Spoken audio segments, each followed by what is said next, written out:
Dave Palumbo with Chris the Technician Aceto for RxMuscle.com. We're here in Miami, Florida for the 2015 NPC National Championships. We're here one day before all the action's about to get started, Chris, and let's talk about some of the favorites in this bodybuilding competition. We have I believe, over 150 bodybuilders competing, Yeah. Which is a lot, considering, people think that bodybuilding is diminishing. It seems like it's growing in the national level. Well, it happens every year. We think like, well, there's so many new divisions that the bodybuilding is going to be down in terms of total number of competitors. And we show up in Miami every year, and there's, not only is there a lot of competitors, but there's a lot of depth. And I wouldn't be surprised if not only is the total number of competitors up, but the level of competition. Well, the show has grown year by year. We're probably at 1,000 competitors here. I mean, it's almost unfathomable to imagine so many people competing. Next year, it'll be bigger with the advent of, or the addition of, the new classic physique division. Be great. So, this is a sport that's still in growing stages, which is amazing. People don't realize back in the day when we competed and when there was only bodybuilding, Saturday, it really was stagnant in a sense, because it didn't really grow or get any bigger. It kind of stayed the same. No, I think we will be standing here. I'm confident we'll be standing here next year, and we're going to announce some astronomical, ridiculous total number of men's classic physique competitors. Yeah, I think so. Right out of the box. And I think my prediction is, and I don't like to make predictions, even though I do, is that we will say, wow, these guys were crazy looking. I'm excited for that. It's jumping ahead from the Nationals, but it'll be here next year. But it's a great division, and I think it's great for the sport. Well, every year we get a great new national champion. We don't know who will be crowned this year, but we do have a bunch of favorites out there in that super heavyweight class. This might be the most stacked super heavyweight class we've ever seen. I don't know who the favorite's got to be, but we know there's some big names. You're helping a bunch of guys. I got a bunch of guys in there. Let's talk about Sergio Oliva Jr., who was super impressive at the USA this year. You've taken over his contest prep. I don't know why they call me. He did say, tell Dave, which he said he loves the radio show and he loves RxMuscle. He said, tell Dave it's Oliva, Sergio Oliva. He's concerned. He said Dave pronounces all these European names perfectly, and he's butchering mine. And he also wanted me to remind you that his father won 3 Mr. Olympias, and you announced 2 recently. Sorry, I take that back, Sergio.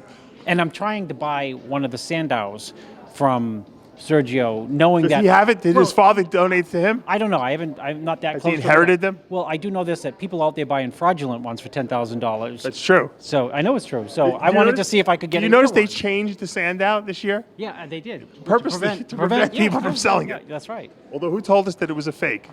Who did? Where did we find? We talked to a lot of people. So we who talked did? to a Mr. Olympia. He told us. Oh yeah. Lee Haney told me that. Lee Haney told me that the one that was bought for by $10,000, which I was interested in buying, just to sell it to someone else for like $11,000, was fake, bogus. Sergio Oliva Jr. You've been working with him. You've seen the update pictures. Can he win the show? He can win the show. I mean, he's ripped. He's full. He's got great shape. I think the knock on him at the USA was that he was just soft, and a lot of people thought he could have placed lower than he. We know you both cut his sodium, though, right? Isn't that what you do? You're a sodium cutter, right? I cut it from day one. So he's on 150 days of no sodium. What's 150 times 0? I do homeschooling, that's 0. But he's in good. He's in very good condition. He's got a couple knockout poses. His most muscular, his front lat spread. The victory pose. That's his dad's pose, classic pose there. How does that look? It's decent, but from behind it's wacky. He does it from behind before he hits his front double, and that's really impressive. He's definitely got to be considered a front runner. Great guy, worked his ass off for the show. Another guy you work with, Eddie Bracamontes, who's been as high as second at the USA.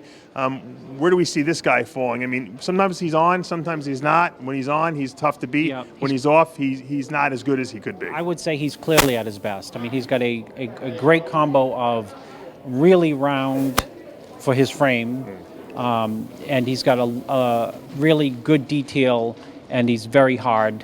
I wouldn't say he's like peeled like he was here last year. He was really peeled last year. But it was ineffective as a super heavy. He didn't have the bulbous muscle that super heavies probably judges look for. But he's got great condition. You know, his weight, it seems to be right where it should be in terms of, you know, should be big at that type of weight for that type of condition. He should be dangerous. Last minute entry.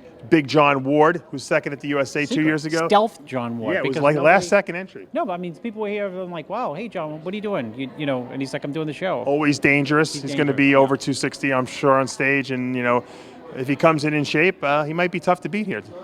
Well, you know, if he can duplicate the second place that he got a couple years ago, then he's going to be pushing right up there. I mean, and that was just, you know, just yesterday. So, I mean, he really just had the one showing, which was quite, quote, bad at the USA. And it wasn't a bad showing. It's just that he didn't really get in the calls that would have helped his body. It was very weird. Like when they called him, he was always on the end, so he never got to be close to people to really get a solid comparison, I thought. Jonathan Irizarry back in the lineup, looking better than I've heard that he's looked in a long time. I don't know, last year he kind of was on the comeback trail. You know, he's a dangerous competitor. He's a former teen collegiate national champion, or I should say collegiate national champion. He could always do damage. He's got to be a guy to watch out for in the super heavyweight class as well. You know, he's got great shape, great flow. I would think that he's carrying a decent amount of muscle, but then you mentioned John Ward, and I hate weight. It's not the end all be all, but you know, he is 260, and Sergio is 245, and Eddie's 245. I think John will probably be at the lower end of that class. That said, he's put together the right way, and you know, if he really dialed it in, he could not easily, but he could upset everybody. Now, there's a guy I'm helping by the name of Rashid Aldraker from El Paso, Texas, who I thought was going to be about 260, and he weighed in at 275. So I'm a little concerned about that, but this is a guy with a ton of muscle. He's got that Ronnie Coleman-esque muscle. He's a dangerous guy. If he dries out the way I hope he does, I mean, he's a guy that can really challenge some of the bigger guys. Because let's face it, the super heavyweight class is dominated usually by the bigger guys. By the bigger guys. Well, you know, it may, you know, having a John Ward, you know, big and tall and heavyweight, you know, 260 in there, that might bode well for him. You know, I mean, at the end of the day, a lot of these in this class are not really apples and oranges, but they have different strengths, and everyone has weaknesses. This is not the men's high-level pro show. Everyone's going to have some level of weaknesses. So if the idea is if he's 260 and 262 and John Ward's 260, you know, the odd guy out is Jonathan Irizarry, and you know, so it's really what you see that day in front of you. So Sergio Oliva has to be considered one of the serious favorites. Coming off that second place, I think he's probably got the most momentum coming into this show. So it'll be interesting to see. Now, don't forget, everyone, the top two in every weight class will get the pro card here at the Nationals. That's a new rule that was instituted, I believe, 2 years ago. The Brad Rowe rule, yeah. Brad Rowe is the greatest second place finisher of all time, right? Yeah, no, and he went. He's been. Went to the Olympia this year. Been in the Olympia top 6 in, I think, like 7 pro shows.